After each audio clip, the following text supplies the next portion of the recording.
What is up, friends? Rob here, the Medicare Minister, and I'm back with a brand new Spitting Fire Leadership podcast for all of you today. And today I'm with my man, Mr. Aidan Stout. Aidan, will you say what's up to everyone real quickly? Hello. Proud to be here on Spitting Fire. Thanks for having me on, Rob. Welcome to all the listeners. Yeah, absolutely. I know you're going to spit some fire today, man. You're going to bring some serious gold.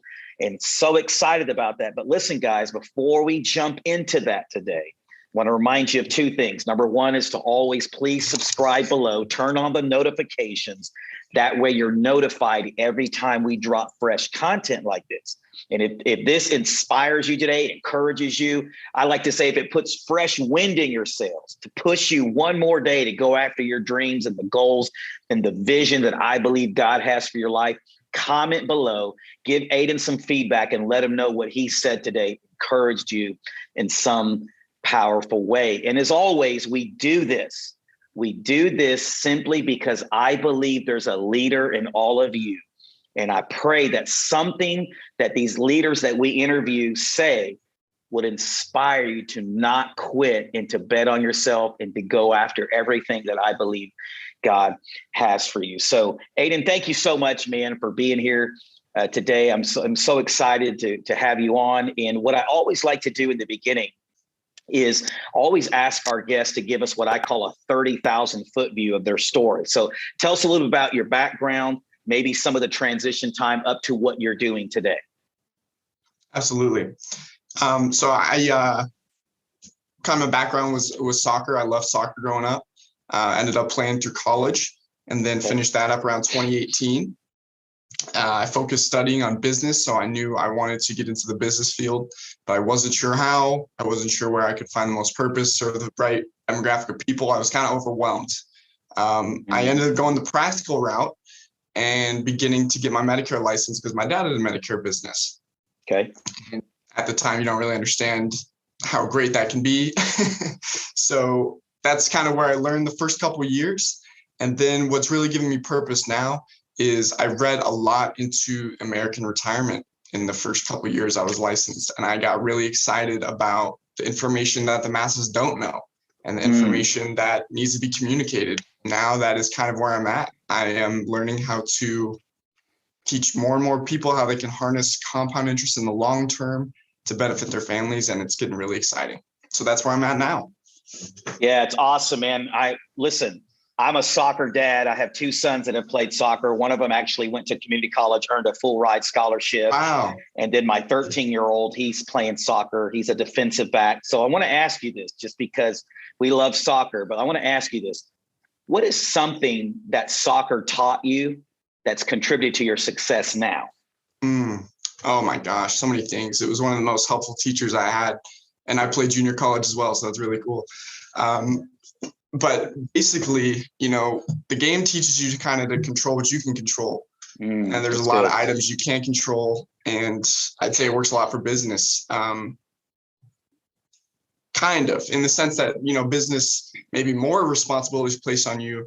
But if you're just focusing on what you can do each day and be disciplined, the discipline piece comes in. Where are my areas of focus? Do I see improvement over a series of months? That kind of stuff really went a long way in applying it to the real world, which is not always easy for young kids. Yeah, no, I did. Yeah. Yeah, I definitely love that. I also like what you said about reading a lot. There's that old cliche. We've heard it at conferences and events. We see it on YouTube videos. Leaders are readers, but it really is true. Because I heard it said this way, that the more competent we are, the more confident we'll be. And I think we get that confidence not only by reading, but putting that reading in action. So tell us a little bit about that journey, how that's helped you be successful in the arena that you're in today. Absolutely. Yeah, reading is huge. I don't think it can be underestimated, especially if you want to step into a leadership role, own a business, be a leader in that company, even if you don't own it. I think reading is huge because you're starting to, you're learning from history, what plays have worked in the past for other business owners or leaders in the past. You need to know what's worked historically so you can be better prepared for the future. It helps you think deeper about problems. It helps you look at the problem from different angles. So I think it's a really big tool in terms of sharpening your toolbox big time. Is there one leadership book, like it's just because we're talking about reading right now, is there one leadership book that you would say this really caused me to have a paradigm shift in my mindset and my thinking? Is there one that rises at the top that you go, man, I believe every leader, no matter which arena you're in, should read this? Yeah. One I really like. I'm sorry, I'll give you two. Yeah, give us two. Yeah. Two different ones. One I really like is the Motivation Manifesto by Brendan Burchard. Okay. That's a really good one. Just got me inspired. 10 pages of that every morning, and you're kicking to go. You're thinking about the right things. One that's more business applicable, but is definitely leadership, is Your Next 5 Moves by Patrick Bet-David. Yeah. Which I'm sure you're familiar with, but I just started it. I'm about 50 pages in, and I already see so many tactics to improve this area of expertise and how we manage ourselves as leaders. So do you think by reading from your standpoint that it's helped accelerate your success? I hate to use the word shortcut, but I'll use it this way. The best analogy is I believe reading or even investing in a coach and a mentor combined helps us warp speed, right? Because we're learning from people that are already doing what we want to do, right? We're trying to get there. Do you believe that's helped you in your journey as well? For sure. I think it's more of a long-term game, honestly. Maybe you're in corners because while you might learn something in the short term, it might not take hold for a little bit. So reading's almost a long game, but I felt it come back around. So I know it does work. Coaching, same thing. Maybe right away, it's like a lot of ideas you can't put in place yet, but over time it's, you did save yourself some time by paying a little bit for it. Yeah. Yeah. It's sowing those seeds right now that are eventually going to come to harvest if you keep watering them. Right. Yep. Exactly. Yeah, no, it happens. It works. Yeah, no, I love that. And I was watching another interview with you just as I was preparing, talk with you today. And it talked about you writing about $1 million or a little over $1 million in premium. Was that your first year? It was. Yeah, it wasn't my first year in the business. I got licensed late 2019, but it was the first full-time year. And it was actually the first time I used my life license.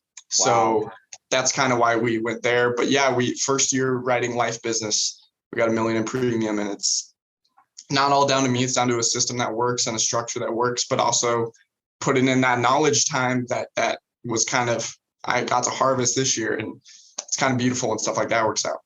So with everything that we've talked about here, just shortly, what was the biggest contributing factor to that, to reach the 1 million? Was it mindset? Was it education? Was it a combination of things?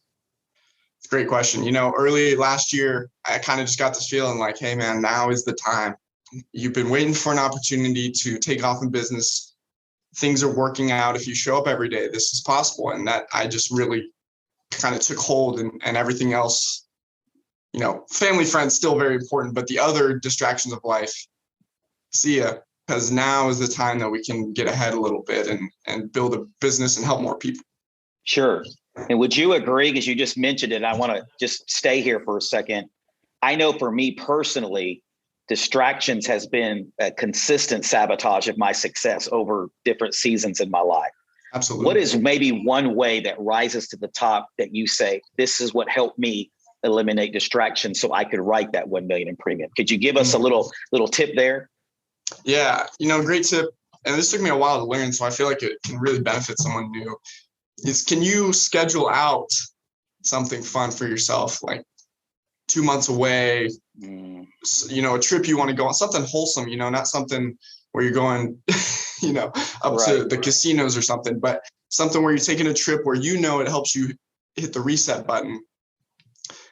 Because if you're going, that won't end well either. So you need some kind of end in sight to help you. And I think if you can function or schedule out things like that, and then, okay, that's over, back to work, that'll help you stay fresh and not be going for those distractions out of boredom or, you've been working a lot, you need a break. You know what I mean? Yeah, no, I totally agree. I like to say it this way, is that a lot of times people that have high driven personalities, we're always doing. Yeah. And if we're not careful, we look up one day and we're burned out. Right. Yeah. And we, I don't know if this happens to you, Rob, but if you're maybe one of those distractions, you get competitive about it. So it's not even a break. You're just competing over there now.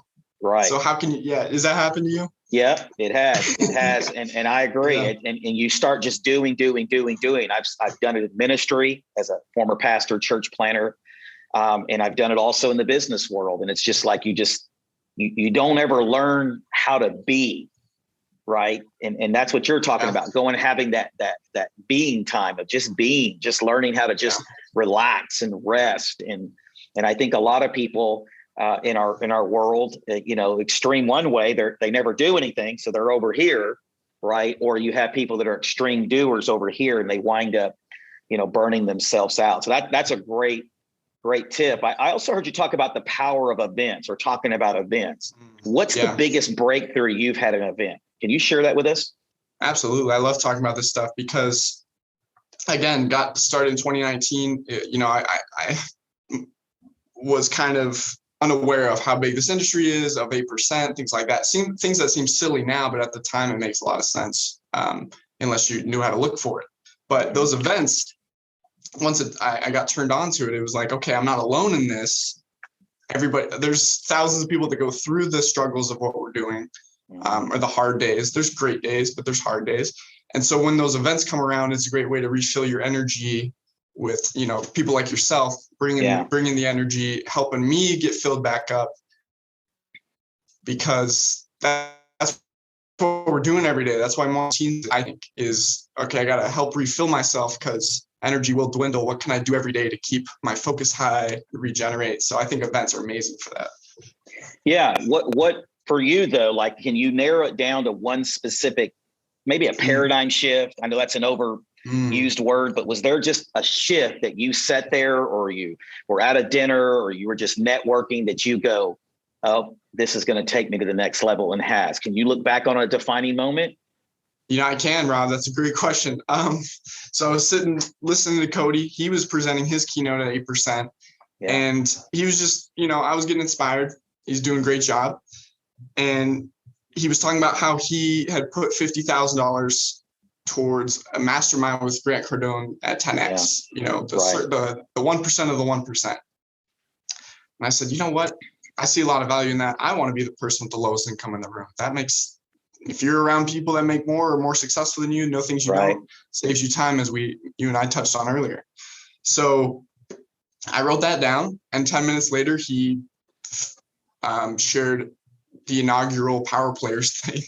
And I had to join because that's exactly what the group was. And that changed my trajectory right there. Wow. Yeah. And you feel like that was a big contributing factor to, obviously, those seeds being planted in you to ultimately reach that $1 million goal in the premium, correct? Yeah, I think it was an opportunity to back myself, and I could have just done nothing and no one would have known, but I would have known. So backing myself, following through, and then reaping the rewards of that with people that did help me. That was the big thing. But I had to come to that conclusion that I'm ready to have faith in what I'm doing in a bigger way than I had ever before. Sure. I was mentioning this on another Zoom call earlier. I was watching an interview with Tony Robbins, and he talked about events. Somebody asked him about why do you do events? And he said, the reason that I do events is because a lot of people believe, and that's good. They believe in themselves, or they believe in something. But he said, I wanted to do events so people could experience. It was the experience that ultimately reaffirmed the belief. And so when I go to events, I experience these events. I experience other people that are going through the same things I'm going through, the same challenges. And I use this terminology a lot, but it puts fresh wind in my sails, right? When I sit down with you at a luncheon or a dinner at one of these events, and I go, man, if Aidan can do it, I can do it, And so for me, I agree with Tony, is that I love the experience. There's a lot of people that have head knowledge, but they never really experience the power of an event. So it's even something that I think you can't even quantify, right? Yeah. Would you agree with that? It's just different when you get in that room. Yeah, it's very different. And Yeah. I can watch a YouTube video of yours and it can inspire me maybe to a 3. But if I'm seeing you in person and hearing about what you did this year and how you cornered a market successfully, wow, I'm at an 8 or 9. So it's very different. Yeah. I totally agree. So one thing you said, I want to touch on real quickly, the power of investing yourself. Why do you believe so many people struggle with that? Is it culture? Is it the way they were brought up? Is it just a multiple of things, or a combination of things you can think of? Yeah, it's definitely a long list. We can get a couple of them, but it's tough. I think a lot of it is focus because everything out there, it's capitalism. They're fighting for our attention. Everything's fighting for our attention, and they're going to win a lot of the time. So why would, you, Rob, want to spend 8 hours a day working something monotonous when there's butterflies over there? So it's tough to stay in the same direction for more than a few months for most people, I think. Yeah. At 25 years of age, I think you said in one interview you'll be 26, I think in March, if I remember correctly. So 25. Yeah, I'm 47, man. So you make me feel old, but no way. At 25 years no, young, you're not. I am. I promise you. I promise you, man. I am 47. No way. And let me ask you this: at 25 years old, how did you find that lane? Does that make sense? Like, how did you know that what you're doing now is what you're supposed to be doing? Because obviously you've become really good at it. What is some advice? Share with us how you found your lane, but give us some tips as well that helps maybe somebody who's watching this today that's, like you said, all over the place, shiny object syndrome, investing in this course or this mentor. Give us some practical advice as well as combined with your story on how someone can find their lane. Great question. I'll wrap it back around to the book. PBD said the most important thing to study is yourself. Yep. What are my strengths? What are my weaknesses? So I kind of, through soccer, learning a lot about myself, constantly finding challenges, constantly being told I need to change this, constantly knowing I need to change this. So then 22, okay, now I look at it from a business perspective. How do I operate? Well, I was kind of the person that needed alone time to do my best work. So maybe I don't, maybe it's not a big environment, a big team company environment. Maybe it's more of solo practitioner, learn the business, and then expand from there. So this business seemed to work for me because it was communicating, which was kind of my strength if I had one. Then it was, what you do yesterday can come back around, residuals of Medicare, beautiful thing. So, the value I provide, if I'm successful, I'll be told, I'll be referred to other people. I just really liked it. I liked that I was responsible for my success. There's other businesses where you need to recruit and those agents need to be successful for you to be successful. That would never work for me. So I had to do it first. And then once I did it, then I know how to teach it. So this is just something that really fit me. And of course, my dad's doing it, so it fits him. It works for both of us. And now it gets to go in a whole direction I never saw through retirement, American Retirement 2.0, as I like to call it, and educating people on what first generation of American retirement didn't know. So I call it 150. Eric Thomas has 120, but I like to keep it 150. Right now in this moment, as we're talking and this will drop in a few weeks on our channel, keep it 150. Tell us what it takes you said it, to take responsibility, to own it so we can start making something happen. Give somebody some advice. How do you start taking responsibility right now, starting today? Absolutely. If first year I did it, it was part-time and that was okay because I needed a living wage to support my first year in the business. If that's where you're at, it's going to take more time. You need to dedicate time to your learning. Not only do you need to put 10% of what you're making towards your future self, but you need to take at least 10% of your time each day for your future self. Man, maybe you're working your job at night to pay the bills, but first half of the day, let's work on you because you could be a 7-figure business person in 5 years. Why? Because you developed those skill sets. So can you just take a little bit of time each day for yourself? Maybe 6 days a week. Maybe you got to do it Saturday too. But it's like going to the gym for your mind. Let's just start working on you, and you'll watch those people skills just flourish. You'll watch those connections you make. One connection can change your life. So let's start being open to that and plant those seeds for your future. At least start thinking about it. Law of attraction is a very real thing. Yeah, no, I totally agree. And listen, if you're watching this today, here's what Aidan's telling us. We got to develop high impact habits, right? Some of us got bad habits, and we have to take an honest look at our life today and go, our life is a sum total of all the habits or decisions and choices that we've made, right? We have to look at it and just be as honest and real. So I love that, taking time to develop high income habits or high health, high impact habits, and taking full responsibility, no excuses. Maybe, sacrifice that binge watching of Netflix today or Hulu or some other platform and learn Medicare if that's your arena, or learn real estate or whatever you begin to find out what you're really passionate and what your 10 is. So I love that. If there was one leadership trait that you have really learned and cultivated in your own life, and maybe you've heavily leaned into, but you lead from, what would that leadership trait be? Is there one that rises to the top that you can think of? Just before I forget, I want to mention that finding a mentor is one of the most important things you can do early on.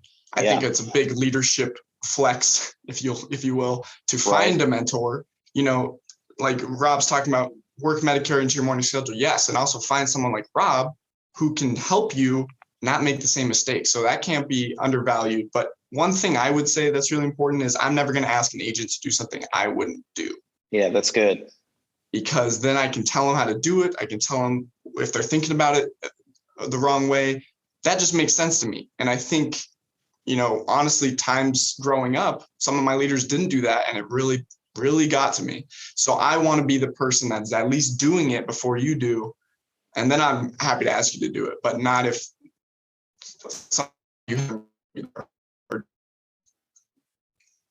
Yeah, no, I totally get it. It's leading from the front, man, leading from example. I truly believe it. I remember when I was a church planner and a pastor, I would get to Sunday mornings at 7 a.m. in the morning. People thought I was crazy, but I wanted to get there in church and even start till 10:30. But I did it because I wanted to, if the toilets needed clean, I wanted to show people I wasn't too good to clean the toilets. If this needed to be done, the chairs needed to be straightened, if envelopes needed to put in the back of the church, whatever, I wanted to show the people that were volunteering their time and that I was leading, that nothing was below me, right? That I would do whatever necessary because I wanted to lead from the front. Now, eventually, people saw that in me and they go, man, this guy really truly believes in what he's preaching here, pun intended. And, I was been able to delegate that, and not have to do that. But I love that. You got to lead from the front, man. You got to lead by example, and you got to be willing to go put the time in and show these people that you're leading that I'm willing to do whatever it takes, right? I'm not just giving you some secret strategy or formula that I've never invested in myself. Yeah, that they probably won't stay if so. But going off that, I'd love to ask you, how did that help you now with where you are, knowing that you did what it took well before you found this lucrative business? How's that gone?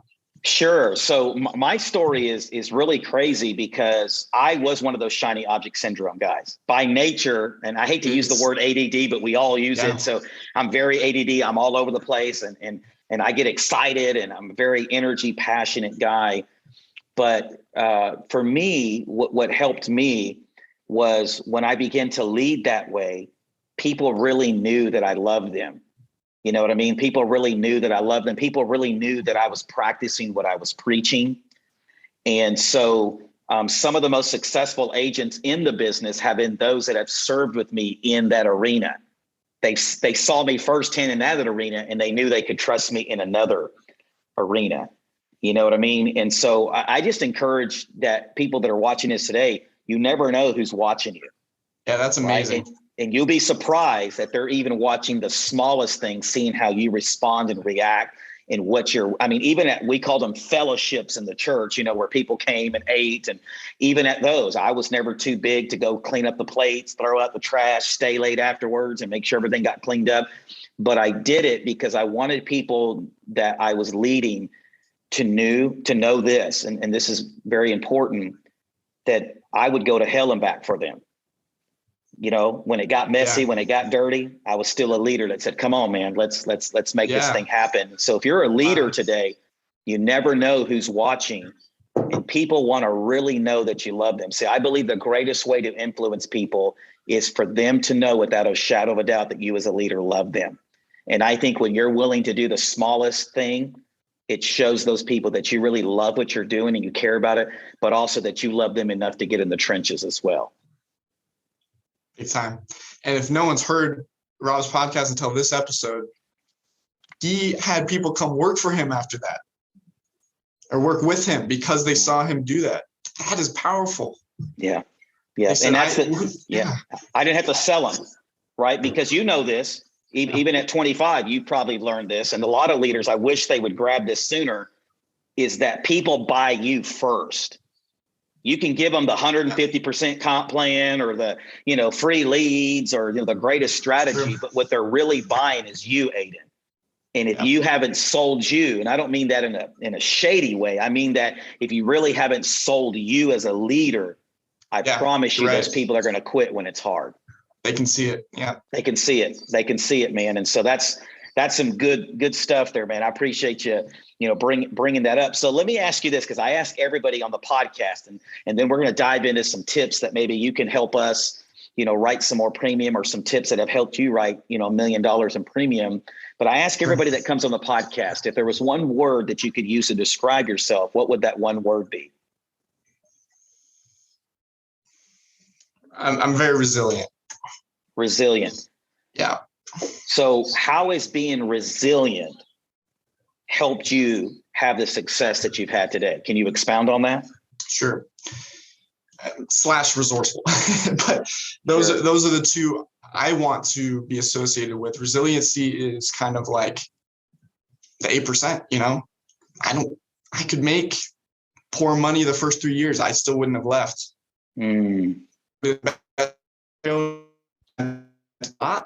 But that's kind of where I was. I was going to build it slow and right before trying to leap ahead. And that's kind of how I've done everything.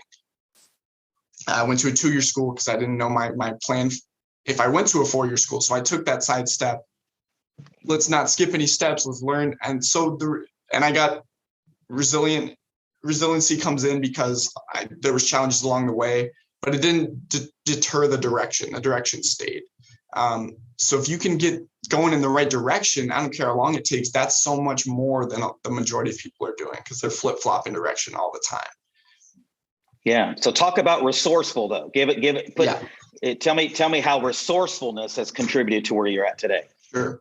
And it's something I'm always working on. I'm not saying I have it nailed, but the resourcefulness key is huge, because especially in this business, how quickly can you find answers? How quickly can you navigate? Do you know who to call for this? Do you know where to go for that?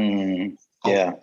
I don't say this in a bad way. A lot of what we're doing can be copy and paste. There's going to be people that see your video and use the same title or same concepts and recreate it. And that's the world we live in. So if that's the case, how resourceful can you be in knowing where that information is before the question comes? Something like that. That becomes really powerful, because sometimes, maybe you don't have all the time in the world to work on soft skills, but if and you're always looking for information, you got a leg up on a lot of people in our industry. Yeah. So that makes great sense. I totally agree. I was a slow learner when it came to Medicare. Yeah. And a lot of it's because my attention span, and I'm not a details guy. But once I got it, man, it's tough. I developed a system that I call filling in the gaps, that just allowed me to start bundling per every sit down. And it just really took off from there. So I totally agree. Be resilient. Don't quit. Don't, just because it seems overwhelming. This Medicare it's hard. Like it's a lot of information to learn, and as well as retirement. There's a lot of moving parts and a lot of information. You're dealing with people's health and people's money, which is very overwhelming and scary. But listen, if you're watching this today, don't quit. Don't quit on yourself, right? Stay in the game. It may take you a little bit longer to get there, but don't quit, because I promise you the breakthrough that's on the other side of that is well worth it. See, we live in a culture, guys, that everybody wants the delight without the discipline. Right. And you got to discipline yourself. You got to buckle down and do the hard work and embrace the suckiness, if you will, for a season. I don't even know if that's a word, but embrace the suckiness for a season until you get to that point where you start building momentum in your business. All right. So as we wrap this up, give me about 3 tips. What are 3 tips? And whether, I know we're talking about insurance because we're primarily in the Medicare or retirement space, but let's just keep them as general as we can. Just tips. What are some tips you could give us to help us be more successful, whether it's insurance, whether it's another business? What are some tips that have contributed to you writing that one? And I know some of them may be insurance specific, but what are some tips in general that you could give to us? We're watching this. Sure. People are watching this. Absolutely. For the first one, if you are in the insurance business and you are a commissionable salesperson in one way or another, an agent, then let's reverse engineer where you want to be at the end of the year. I think that's just overlooked, and it takes 15 minutes. If you can get your numbers together, it'll take you 15 minutes to get this done. But if you were trying to make 100K this year, okay, how much premium do we need per week? How many people will actually finish the process for you? So how many, based on that is simple stuff that I've heard a lot of agents talk about. Pete Fournier, Cody, of course, is all about that, talks about in his book. That's huge. Then how can we support that kind of production? Okay, what kind of habits do you need? Like I said, you need to trip every 2 months, 3 months, not to the Bahamas, but just something, maybe a massage. Maybe you just need to tap into your faith more and support yourself more with your faith. That could be huge because that might be where you get your fuel. But you need to do the habits outside of the workday where you're writing that premium to support that actual production. Lastly, everything you do is going to compound. The bad things you do, the good things you do. This is Atomic Habits, but what it talks about is if you got 1% better each day, you 37x yourself over the year. So it sounds long-term, it sounds boring. You might have to fake it till you make it for a bit, but can you just do those habits, support your production for a year? 2 years will change your life. 1 year will change your life. But if you can just buckle down for 6 months to a year, different person. And those are 3 tips that I would keep in mind without getting you too bogged down in the minutia of P&C Medicare. Yeah, whatever industry you're in, I totally agree. It's about consistency, right? It's just being consistent and getting better. Show up and believing in yourself every day. And most successful people that are succeeding at a high level will tell you it wasn't some big event that contributed to their success as much as the small daily decisions they made to say, you know what, I'm not quitting on myself. I'm going to keep going.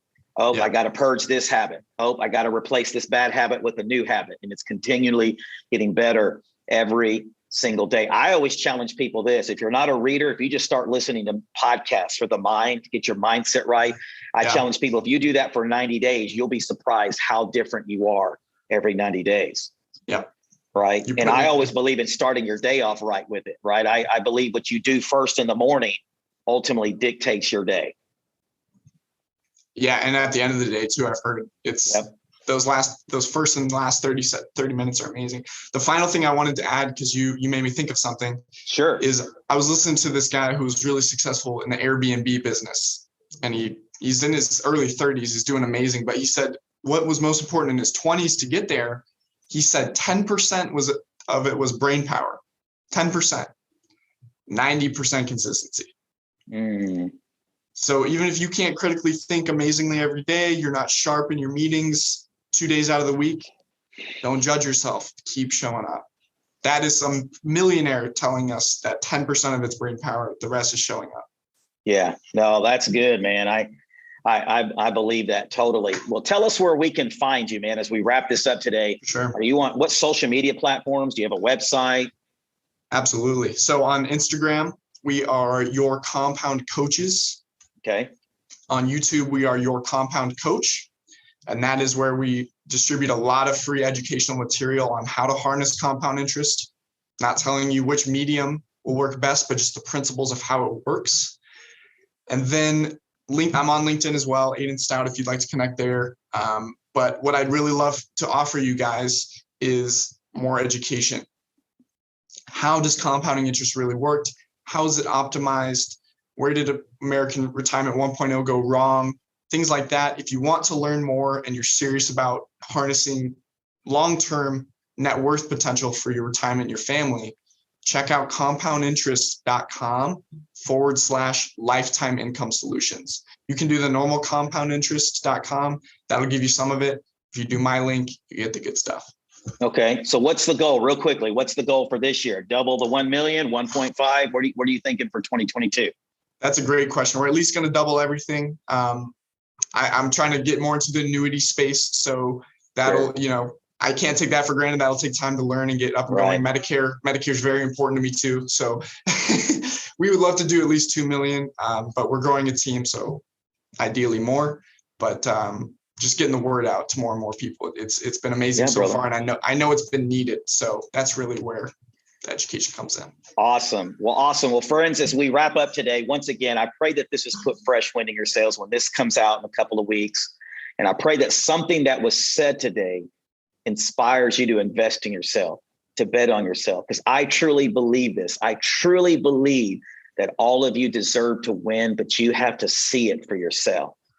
And we do these things from leaders in various industries to share their stories, to encourage you, motivate you, inspire you, not only to believe it, but to take action, right? And this can be your year in 2022. I truly believe that. Well, listen, friends, God bless you guys. Make it an awesome day, and we'll talk to you soon.